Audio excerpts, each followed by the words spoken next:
제가 여러분들한테 진짜 맨날 진짜 질리게 삼성전자만 얘기를 했던 것 같아요. 장마감 방송부터 그리고 정보방에서 글 쓰는 것부터 해가지고 주주비책까지 삼성전자 얘기만 거의 진짜 입에 달고 했던 것 같은데, 자, 일단 삼성전자 같은 경우가 일봉상 480선 당연히 저항입니다. 강한 저항이죠. 지금 이 자리를 얼마 만에 만나는 건지 기억도 안 나요.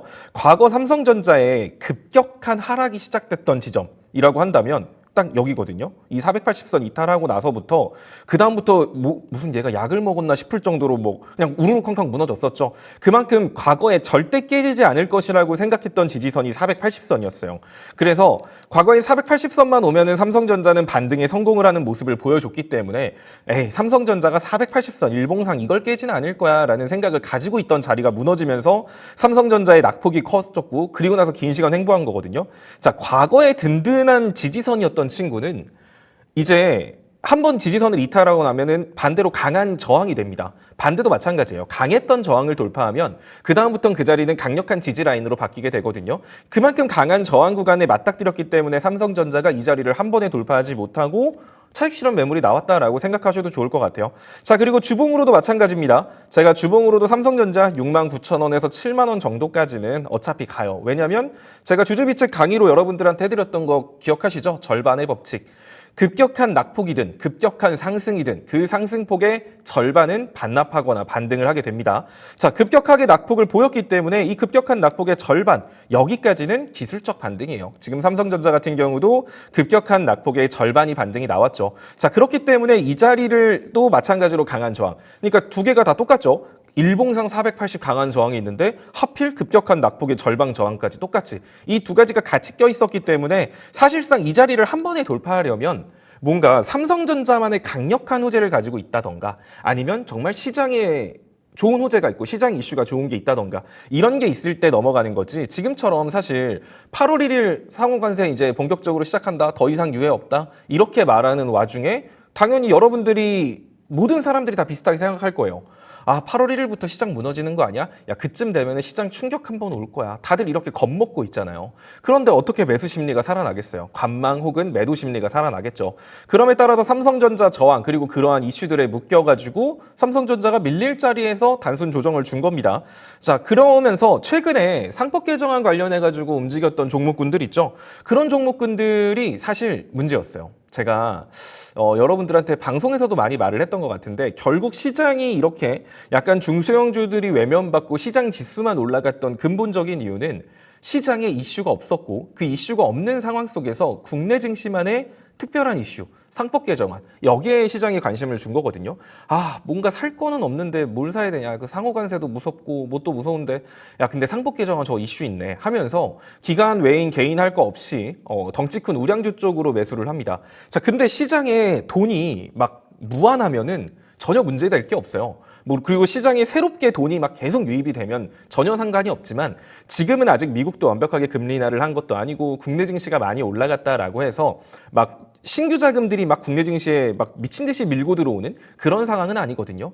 그러면 한정된 자원을 가지고 그 돈들이 여기저기 움직이게 되는 건데, 그 돈들이 우량주, 똥땡이 쪽으로 다 몰리니까 중소형주 쪽에서는 당연히 자금이 이탈할 수밖에 없는 거죠. 혹은 이탈 안 하면 애초에 중소형주 쪽으로는 돈이 안 들어가고 뚱뚱이 쪽으로만 가니까 시장 지수만 올라가고 중소형주만 빠졌던 이런 문제가 발생했던 거거든요. 그래서 지금 여러분들이 최근 6월 말부터 지금까지 느꼈던 약간 뭔가 나는 되게 시장에서 소외받고 있는 것 같아, 이런 느낌이 들었던 근본적인 이유는 뚱땡이 같은 이 상법 개정안 이슈로 우량주, 지주사, 금융주 이런 얘들이 올라갔기 때문입니다. 그러면 이게 바로 잡히기 위해서는 어떻게 해야 될까요? 당연히 걔네들에서 자금이 빠져나와야 되는 거예요.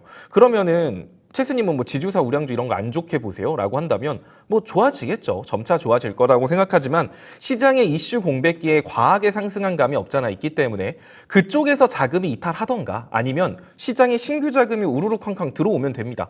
근데 지금 당장 시장에 신규 자금이 유입될 것들이 없죠. 뭐 조금씩 주식하는 사람들도 늘어나고 있고 또 긍정적인 시장 전망 속에서 신규 자금, 외국인 자금, 기관들도 매수를 하는 것 같지만, 그렇다라고 하더라도 일단은 묶여있던 자금, 물은 순환해야 돼요. 이제 뒷부분에서 돈의 흐름에서 얘기를 하겠지만 그 물이 순환해야 되는 과정 속에서 덩치 큰 종목들이 무너지면 어떻게 될까요? 여러분들 입장에서는 기겁을 하고 와 정말 안 좋은 거 아니야? 라고 생각을 하겠지만 그게 아니라는 거죠. 거기 뭉쳐있던 자금들이 빠져나와야 그리고 난 다음에 중소형주라든지 섹터 순환매라든지 이런 식으로 연결될 수 있는 거고 지금은 그 과정 속에 있는 조정이다라고 생각하시면 좋을 것 같아요. 물론 아파요. 시장 지수 빠지는데 뭐 올라간 것도 없는 종목들 빠지고 짜증나죠. 그런데 만약에 시장 지수가 버티면서 상법 개정안 관련해서 지주사, 우량주, 금융주, 보험사 이런 애들만 올라가는 그런 시장보다는 지금이 어차피 필연적으로 찾아왔어야 되는 거고 나아지기 위한 단계라고 생각하셔도 좋을 것 같습니다.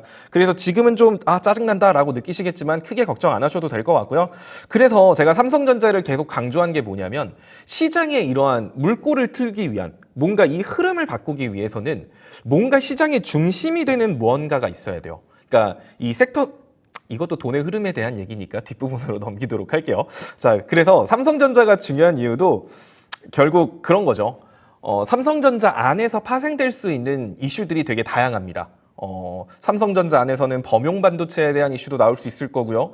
또 추가적으로 휴대폰 부품 관련주에 대한 이슈도 나올 수 있습니다라고 제가 여러분들한테 지난주 금요일 날 주주비책에서도 휴대폰 부품 관련주 얘기하면서 파이nem텍 이거 보지 말고 BH를 봐야 된다. 이 얘기했던 거 아마 금요일 날 방송 보신 분들은 다 아실 거예요.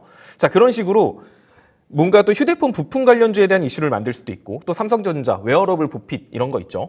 로봇 관련해서 이슈를 만들 수도 있을 거예요. 그래서 삼성전자가 주가가 안정적으로 올라가면 그냥 삼성전자 좋다 이게 아니라 삼성전자가 올라간다라고 하면 이유를 만들 거 아니에요. 그냥 삼성전자 뭐 더럽게 많이 빠졌으니까 뭐 삼성전자 올라갑니다. 뭐 이렇게 뭐 뉴스 기사를 낸다던가 이렇게 할 수는 없잖아요. 그러면 그럴듯한 이유를 써줘야죠. 삼성전자가 지금 올라가는 이유는 휴대폰 판매량이 올라갈 것 같아서 올라갑니다. 아니면 범용 반도체에 대한 기대감이 커졌습니다. 아니면 또 로봇 산업에 대해서 삼성전자가 적극적인 M&A와 투자를 한다고 하기 때문에 신사업에 대한 기대감이 생겼습니다. 이런 식으로 삼성전자 주가 하나가 올라감으로 인해서 파생될 수 있는 산업 이슈가 다양해요. 그래서 제가 지금 시장에서 삼성전자가 굉장히 중요하다라고 한 겁니다. 지금 시장은 사실 물이 흐른다기보다는 정체되어 있는 상태 속에서 돌발 이슈만 막 등장하고 막 치고 빠지고 막 이런 시장이어서 그래서 삼성전자 주가 중요하고요. 아마 삼성전자 주가가 뭐 추가적으로 조정을 보인다라고 하더라도 64,000원 정도 라인을 이탈하지 않는다라고 한다면 다시금 고점을 높일 가능성이 높다. 자, 그리고 삼성전자의 대략적인 추세 라인을 그려보면은 이런 느낌으로 그려지거든요.